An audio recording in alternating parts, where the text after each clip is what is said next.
Prezadas irmãs e prezados irmãos, que o amigo Jesus, ele possa nos envolver na sua imensa e inesgotável paz. Vamos à nossa oração inicial. Mestre Jesus, mais uma vez nos encontramos reunidos em Teu nome e queremos junto de Ti, ó Mestre, pedir ao nosso Pai comum que é Deus, o amparo, a proteção e a assistência. Depois de pedir, nós queremos agradecer a Deus pela família, pela saúde, pelos amigos e também pela nossa felicidade. E agradecer a Deus também pela oportunidade do renascimento na Terra, assim como estamos, assim como nos encontramos, cercados pelos desafios necessários à nossa elevação espiritual. E que cada um de nós que se encontra aqui nesta casa espírita hoje, que nós possamos nos sentir envolvidos pela paz e pelo amor de Deus e de Jesus. E que cada um de nós seja atendido de acordo com a nossa necessidade e também com o nosso merecimento. E assim, confiantes em Deus e em Jesus e na espiritualidade amiga, nós daremos por início a nossa palestra da noite. Que assim seja. Então hoje nós vamos falar sobre o surgimento da doutrina espírita. Tudo teve início no ano de 1848 em Hydesville, nos Estados Unidos, com as irmãs Fox, duas irmãs que começaram a ouvir barulhos na casa onde elas moravam e depois foi descoberto que ali um homem havia suicidado. Então ele ficou ali no ambiente, e causava as pancadas, as batidas na parede. Então, ali começou o início do surgimento da doutrina espírita. Apesar de que a doutrina espírita, ela é de toda a humanidade, porque como está aqui no Evangelho segundo o Espiritismo, no capítulo 1, não vim destruir a lei, no item 10, diz assim, que o Espiritismo é de ordem divina, pois repousa sobre as próprias leis da natureza. E crede, tudo o que é de ordem divina tem um objetivo grande e útil. Aí, Allan Kardec, o então professor Hippolyte Léon Denisard Rivaio, ele era um pedagogo, estudioso, já havia publicado mais de 30 livros e ele ouve falar das mesas girantes e falantes no ano de 1854, pela primeira vez. Quando ele encontra com o senhor Fortier, ele era um magnetizador, e ele vem e fala para o então professor Hippolyte Léon Denisard Rivaio, ele fala das experiências feitas em Nantes e Marsella, das mesas que se moviam e falavam.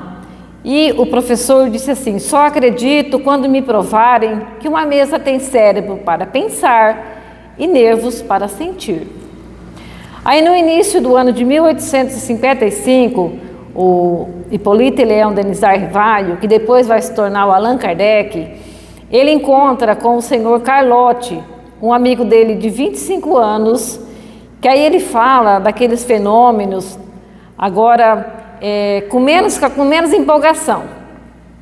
Ele fala de uma forma das ideias novas, que estava aparecendo, que estava surgindo, que era as mesas girantes e falantes. Esse amigo do Kardec, o senhor Carlotti, ele era corso, de temperamento ardoroso e enérgico, e o Kardec diz assim, ele sempre apreciava as qualidades que distinguem uma bela e grande alma. Porém, Kardec desconfiou da sua exaltação, porque ele falou com tanta exaltação sobre as mesas girantes e falantes, que, em vez de convencê-lo, aumentaram ainda mais as suas dúvidas. Mas aí, em maio de 1855, o professor Rivaio vai à casa da senhora Roger, em companhia do senhor Fortier, de novo, aquele que primeiro havia falado para ele das mesas girantes e falantes. Ele vai em companhia do Sr. Fortier. Lá ele encontrou o Sr. Patir e a senhora Planemazion. O Sr. Carlotti agora fala para ele, então, muito diverso. Ele era funcionário público, já de certa idade, muito instruído, de caráter grave, frio e calmo. Sua linguagem pausada, isenta de todo entusiasmo, produziu em mim viva impressão. Isso é o professor Rivaio falando. Aí Kardec, o então professor Rivaio, começou a participar das reuniões na casa da senhora Planemazion, na rua Batelieri, número 18, às terças-feiras, às 8 da noite, o qual eles chamavam de reuniões hebdomadárias, quer dizer, reuniões semanais. Toda semana, às terças-feiras, tinha as reuniões onde haviam as comunicações dos espíritos. E Kardec, o professor Rivaio, ele era muito didático e ele levava as questões todas prontas. E ele pensou assim, não, alguém está copiando as minhas perguntas e passando para esses espíritos, e eles estão respondendo tudo, porque ele achava que tinha trapaça, Aí ele pensou numa pergunta. Quando ele pensou, os espíritos responderam. Porque a doutrina espírita foi ditada pelos espíritos superiores, por os homens que estão neste livro, os expoentes da codificação espírita, que são 34 espíritos. Então, no que ele pensou, o espírito respondeu. Aí ele viu que a coisa era séria e que dali saíram informações filosóficas, aquelas perguntas que todo mundo um dia se fez na vida. De onde nós viemos? Para onde vamos? Por que estamos na Terra? Qual a razão da dor e do sofrimento? Daí então surge para ele trabalhar e pesquisar e publicar o Livro dos Espíritos no dia 18 de abril do ano de 1857. Ele começou a trabalhar com as duas irmãs Baudin. Ele conheceu então, durante essas reuniões, o senhor Baudin. Ele tinha duas filhas, médiuns, a Caroline de 12 anos e a Júlia de 13. E também tinha uma médium russa chamada Céline Jaffé, de 15 anos. Aí Kardec fazia as perguntas e os espíritos respondiam. E todo mês o próprio Jesus Cristo vinha fazer uma revisão com Kardec de todos os ensinamentos que os espíritos estavam passando para ele, os espíritos superiores. Isso está no livro Obras Póstumas. Acho que eu não trouxe meu livro. Trouxe. Está aqui em Obras Póstumas. Todo mês, durante 15 minutos, o próprio Jesus vinha fazer uma revisão com o então professor Rivaio. Que quando ele foi publicar o Livro dos Espíritos, o Espírito de verdade, que é Jesus Cristo, disse para ele, para não colocar aqui o nome de Hippolyte Léon Denisard Rivaio, porque ele era um pedagogo, um cientista, já tinha publicado mais de 30 livros, aí as pessoas iam achar que a doutrina era de Kardec e é dos espíritos. Então ele sugeriu que ele usasse o pseudônimo de Allan Kardec, quando ele foi, lá no tempos dos druidas, um sacerdote chamado Allan Kardec. Por isso que ele colocou o pseudônimo de Allan Kardec. Mas para que o livro fosse publicado, todos os escritos teve que passar pela aprovação do abade de Lessani. Não é como hoje que se publica tudo o que se quer. Naquela época tinha que ter a aprovação do Todo-Poderoso da época, e o Todo-Poderoso da época chamava-se abade de Lessani. Então ele leu todos os escritos do Livro dos Espíritos e disse assim: o livro do senhor Allan Kardec, se lido e estudado, conduz o homem ao reino dos céus. Olha que maravilha! Mal sabia ele, o abade de Lessani, que estava envolvido pela espiritualidade amiga, pelos espíritos superiores, para que desse o aval de imprimatur. E então foi impresso, e o Livro dos Espíritos surgiu então no dia 18 de abril do ano de 1857, numa manhã de sábado, frio e chuvosa, em Paris. Depois, no ano de 1859, ele publica O que é o Espiritismo? Um livro maravilhoso que tem 3 diálogos entre o padre, o cético e... agora me fugiu o outro. Depois eu lembro e eu falo. O padre, o crítico e o cético. Obrigada, espíritos de luz que me auxiliam, porque eu não estou falando sozinha. Para que todos saibam, eu estou sendo intuída pelos espíritos superiores, aqueles mentores espirituais desta casa que trabalham conosco. Depois, no ano de 1861, Allan Kardec publica o Livro dos Médiuns, onde está toda a parte científica da doutrina espírita. No Livro dos Espíritos está a parte filosófica da doutrina. Depois, em 1864, ele publica o Evangelho segundo o Espiritismo, onde está toda a moral do Cristo. O Espiritismo não veio criar nenhuma moral nova, ele veio relembrar todos os ensinamentos dados por Jesus. Em 1865, então, Allan Kardec publica O Céu e o Inferno segundo o Espiritismo, onde tem o relato de espíritos de toda a ordem, os bons, os suicidas, os ruins, de todos os espíritos, tem o relato deles. E tem também os 33 pontos, que é o Código Penal da Vida Futura, maravilhoso, onde ele fala assim, que nós vamos sofrer no mundo espiritual pelas imperfeições que não conseguimos nos despojar durante a existência corporal. Que quem tem 10 imperfeições vai sofrer mais do que quem tem 3 ou 4, ou que não tem nenhuma. Depois, em 1868, publica-se a Gênese. Mas, como todo mundo vai nascer e vai desencarnar um dia, Kardec desencarna no dia 31 de março do ano de 1869. Ele havia nascido no dia 3 de outubro de 1804, em Lyon, na França, com o nome de Hippolyte Léon Denisard Rivaio, que depois assume o pseudônimo de Allan Kardec. Aí, em 1890, é publicado o livro Obras Póstumas, que é onde está o que eu disse, né, de que Jesus vinha fazendo uma revisão juntamente com Kardec sobre os ensinamentos dados pelos espíritos superiores.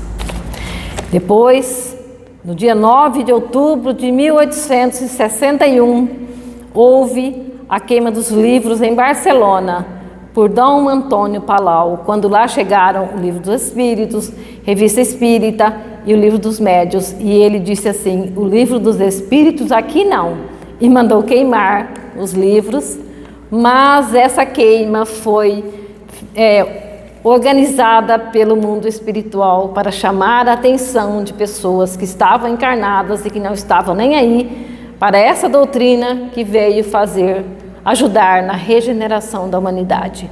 Porque botaram fogo, mas nem todas as folhas foram queimadas. E isso chamou ainda mais a atenção das pessoas que estavam ali assistindo à queima dos livros. O Livro dos Espíritos, a Revista Espírita e o Livro dos Médiuns. E o nosso querido Kardec, ele foi um bispo da Igreja Católica chamado Johann Hus, e ele foi queimado no dia 6 de julho do ano de 1415. E ele disse assim, hoje assais um pato, dia virá em que o cisne voará tão alto que não poderás atingi-lo. Eu já assisti uma palestra do Haroldo, quando ele fala que Kardec não, né? Que lá ele não era Kardec, ele era Johann Hus. Ele estava lá na fogueira para ser queimado, amarrado, claro, né? Porque senão poderia correr. E vinha uma senhorinha, toda torta, toda mancando, mas jogou na fogueira mais uns gravetos de lenha. E ele disse assim, santa ignorância, né? Sabia ela que estava queimando o futuro codificador da doutrina espírita. Porque as grandes ideias, como está no Evangelho segundo o Espiritismo, elas nunca surgem de uma vez subitamente. Elas vão sendo preparadas ao longo dos tempos. Sócrates e Platão, precursores da ideia cristã e do Espiritismo, vieram preparar os caminhos para o cristianismo e depois para a doutrina espírita. Então, as grandes ideias, elas nunca surgem subitamente, elas vão sendo lançadas aos poucos. E quando é chegada a hora, Deus envia um homem com o papel de juntar todos os ensinamentos esparsos e dar para a doutrina um corpo. Foi o que aconteceu com a doutrina espírita. Porque as pessoas acham que quem inventou a reencarnação foi a doutrina espírita. Não foi. A reencarnação existe de toda a humanidade. Que a comunicação com os espíritos também não foi a doutrina espírita quem inventou, ela sempre existiu. Por que é que Moisés proibiu que as pessoas fossem querer se comunicar com seus entes queridos lá no cemitério? Para evitar as doenças, porque eles iam lá e se jogavam em cima das catatumbas, então aconteciam muitas doenças. Por isso que Moisés proibiu que não era para haver comunicação com os mortos. A comunicação com os espíritos sempre existiu. Esses são princípios da doutrina espírita: pluralidade das existências, pluralidade dos mundos habitados, Deus, né, em primeiro lugar, Jesus, nosso mestre, nosso guia e modelo. E eu queria falar também que o nosso Código Penal, de 1890 a 1940, eles atacavam muito a doutrina espírita, porque associava a doutrina espírita a práticas de magia e adivinhações. Então, do ano de 1890 a 1940, era um crime você falar que era espírita. Por isso que as pessoas se reuniam escondidas, muitas vezes no cemitério. Já li vários livros que falava que as pessoas se reuniam no cemitério. E Maíse Braga conta dos centros espíritas que eram fechados lá no Rio de Janeiro, né? Eles faziam reunião, a polícia ia, prendia todo mundo, fechava a casa espírita, depois eles tinham que ir lá na delegacia no outro dia se explicarem o que era a doutrina espírita, porque foi confundida, né, com macumbaria, com feitiçaria, e a gente chega na doutrina espírita e descobre que não tem nada disso, né? Que a doutrina espírita, ela veio ajudar no nosso progresso moral, na nossa transformação moral. Esse é o papel da doutrina espírita, fazer com que nós façamos a nossa transformação moral. E como é que nós vamos nos renovar, nos transformar? É através do autoconhecimento. A gente se conhecer é a chave do progresso individual, como está lá na questão 919A de O Livro dos Espíritos. A chave do progresso individual é o conhecimento de si mesmo. É claro que nós vamos evoluir todos juntos, socialmente, mas o progresso individual, cada um vai fazer o seu, né? E só existe uma pessoa que é responsável pela minha felicidade ou pela minha infelicidade no mundo, que sou eu mesma, né? Então a gente quer saber quem é essa pessoa, olha no espelho que a gente vai ver. Eu sou a única responsável pela minha felicidade ou pela minha infelicidade. O nosso destino, ele está em nossas mãos, como dizia o Chico Xavier, que cada dia é uma página em branco que Deus nos entrega para que a gente possa mudar o nosso destino. Então nós estamos mudando o nosso destino dia após dia. Não foi Deus que pegou um destino bom e deu para mim, pegou um destino ruim e deu para o outro. Não, fomos nós que construímos o nosso próprio destino. Nós somos hoje o que fizemos de nós ontem e seremos amanhã o que fizermos de nós hoje. Muito bom isso, né? E eu não vou ser responsável pelos erros do meu pai nem da minha mãe. Eu vou ser responsável pelos meus erros. Eu pelos meus, cada um pelos seus. Cada um com as consequências sobre os seus próprios atos, né? Por isso que Jesus disse que nós desenvolvêssemos os tesouros que a traça não come e nem a ferrugem corrói, que são os valores individuais e intransferíveis, que são as qualidades da alma. Então, quando nós desencarnarmos, o que é que nós vamos levar daqui? Tudo que for de uso da alma, porque o que for de uso do corpo vai ficar aqui. Então, nós vamos levar as qualidades, os conhecimentos, isso nós vamos levar. E também os nossos defeitos que a gente ainda não conseguiu se despojar, então eles vão nos acompanhar no além-túmulo. Então, nós seremos no mundo espiritual aquilo que nós somos aqui hoje, tá? Não vamos esperar passe de mágica e nem milagres, porque não tem passe de mágica e também não tem milagre. Aquela pessoa que ela é boa, ela vai continuar boa. A pessoa que é ruim, ela vai continuar ruim, tá? Se eu estiver feliz, eu vou continuar feliz. Se eu estiver infeliz, eu vou continuar infeliz. Tem gente que fala assim, quando eu morrer eu quero ser feliz. Então, se a gente quer ser feliz quando morrer, a gente tem que começar a ser feliz agora. Morrer não, que a gente não diz morrer espírita, a gente fala desencarnar, né? Então, se eu quero ser feliz quando eu desencarnar, eu tenho que começar a cultivar essa felicidade aqui e agora. E eu quero falar também que o primeiro centro espírita, a sua fundação data de 17 de setembro de 1865, lá em Salvador, por Luiz Olímpio Teles de Menezes. O que eu falo mais? Alguma dúvida? Algum questionamento? Foi esclarecedor ou não? Se não foi esclarecedor, pode falar, que a gente vai esclarecer, de repente, algum ponto que não ficou bem esclarecido. E eu quero pedir para os nossos irmãos, né, que assistem esse vídeo, que se inscrevam, né, para que a doutrina cresça cada vez mais, para que mais e mais pessoas possam conhecer essa doutrina que consola e que esclarece ao mesmo tempo. Essa doutrina é magnífica, ela é de ordem divina, como eu disse lá no início, né? O Espiritismo é de ordem divina, pois repousa sobre as próprias leis da natureza e crede, tudo que é de ordem divina tem um objetivo grande e útil. Então Deus, na sua infinita bondade, Ele permitiu que chegasse até nós a doutrina espírita, né? No dia 18 de abril de 1857. Graças a Deus que essa doutrina veio à Terra para que nós pudéssemos fazer o nosso progresso moral. Raul Teixeira sempre fala que longe do Espiritismo ele seria um desregrado em todos os sentidos. Na violência, no sexo, em tudo. Raul Teixeira é maravilhoso, que tem cada palestra que você fica encantada com o conhecimento dele, né? Maravilhoso. Assim como Divaldo Franco, tem muitos palestrantes maravilhosos, Haroldo Dutra Dias, Alberto Almeida, o Jorge Elahá, que é lá de Rondônia, que no meu primeiro vídeo eu falei errado, falei que ele é do Amazonas, mas ele é de Rondônia, ele é maravilhoso. Tem o Simão Pedro, que pelo amor de Deus, eu nunca vi um homem saber tanto o livro dos Espíritos, o Evangelho, todos os livros dele, parece que ele tem de cor. Uma vez, uma pessoa chegou no Chico e falou assim, Chico, eu vou abrir uma casa espírita. Aí o Chico falou assim, quantos livros espíritas você já leu? Nenhum, eu tenho a doutrina dentro de mim. Aí Chico falou assim para ele, só se ele fosse Kardec, né? Para ele ter a doutrina toda dentro dele, só se ele fosse o Allan Kardec reencarnado.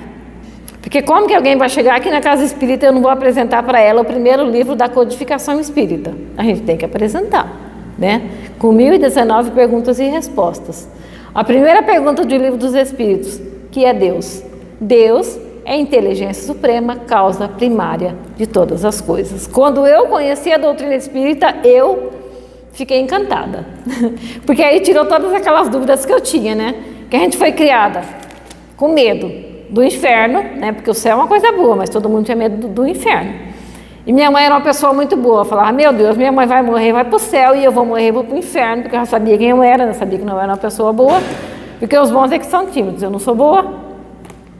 Fomos criados com medo da condenação eterna, né? Mas a condenação eterna, a gente sabe que a gente vai estudar no livro A Gênese, que a condenação eterna não existe, porque se ela existisse, Deus não seria perfeito, e Deus é perfeito em todos os seus atributos. E a gente foi criado também com medo dos demônios. São as duas ideias absurdas que foi derrubado pela doutrina espírita, com a chegada da doutrina espírita. A crença nos demônios. Os demônios não existem. Está no Evangelho, segundo o Espiritismo, que esses demônios nada mais são do que as almas dos homens perversos que ainda não se despojaram dos seus instintos materiais. Então, não precisamos ter medo dele, porque ele não existe. O Haroldo fala assim, que quando a gente acreditava no demônio, a gente colocava a culpa tudo nele. Tudo de ruim que acontecesse comigo, não, a culpa era do demônio. Né? Perdi meu emprego, a culpa é do demônio. Não deu certo meu relacionamento com o fulano ou a fulana, a culpa era do demônio. Se você brigasse com o seu amigo, com o seu vizinho, com o seu namorado, com a sua esposa, com o seu esposo, a culpa era do demônio. Mas aí a gente vai descobrir que o demônio não existe. Então a culpa é nossa mesmo. Não temos que culpar ninguém pelo que nos acontece. Nós somos os únicos culpados. Vamos, neste momento, agradecer a Deus por este momento, por essa oportunidade de nós termos estado mais uma vez na Casa Espírita e poder levar um pouquinho da doutrina espírita para os nossos irmãos, para aqueles nossos irmãos que aqui compareceram e que estão necessitados de uma palavra amiga, de um consolo, de um conforto. Agradecer ao nosso Mestre Jesus por nos amparar, por nos iluminar e nos conduzir em todos os momentos da nossa vida.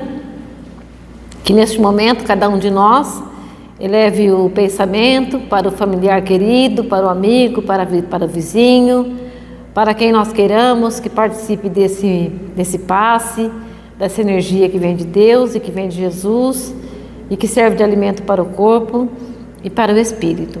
Vamos pedir ao nosso Mestre Jesus que possa aliviar o sofrimento de todos os que sofrem, encarnados e desencarnados, dos nossos irmãos suicidas, para que o sofrimento deles seja amenizado. Esses nossos irmãos que buscaram nessa porta falsa e que o sofrimento deles também possa ser aliviado. E vamos pedir ao nosso Mestre Jesus que nos dê força e equilíbrio necessário para nós trilharmos o caminho da evolução moral e que nós possamos sair daqui hoje mais consolados e mais esclarecidos do que quando aqui chegamos, e que o amigo e Mestre Jesus ele possa nos iluminar e nos conduzir hoje e sempre. Que assim seja.